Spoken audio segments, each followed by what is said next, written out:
nag-assemble ako ng makina. Kaya linagyan ko ng gasket maker yung pagitan para hindi tumagas yung langis.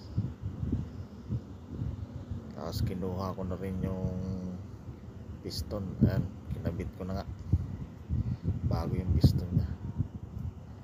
Tapos pinarebore ko to.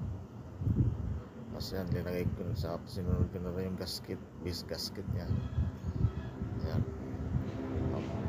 Tapos linagyan ko ng langis yung piston para madulas ipasok sa block para hindi rin magasgas. Yan ang purpose dyan. Yan, dinandaan ko ang paglagay, kunting mikos-mikos lang. Ayan, pumasok na.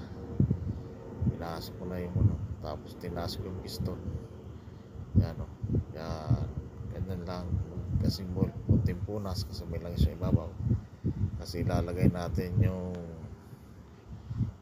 dawil. Yan, tapos ilalagay natin yung head gasket. Yan, tapos sunod na natin yung cylinder head. Kaya mag-assemble, simple lang. Kaya sa mga gustong matuto, huwag kayo matakot mag-assemble. Yan, goods na nga, may salpak na kagad. Tapos nilagay ko na yung tornilyo sa ibabaw na apat na bolt. Tapos yan, higpitan ko na, tiris ang gamit sa tapos pag higpit ng todo yung ratchet na. Yan, higpitan mo ng parehas kabilaan para pantay ang higpit. Tapos nilagay ko na yung rocker arm. Ayan yung rocker arm.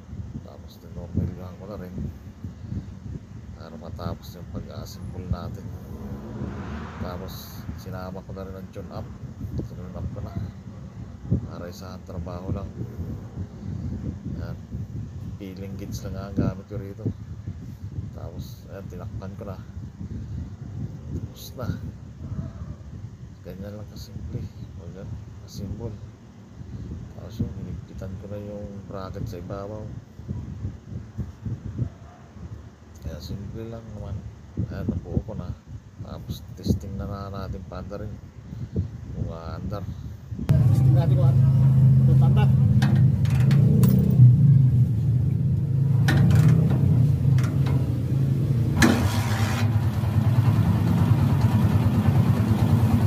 Good.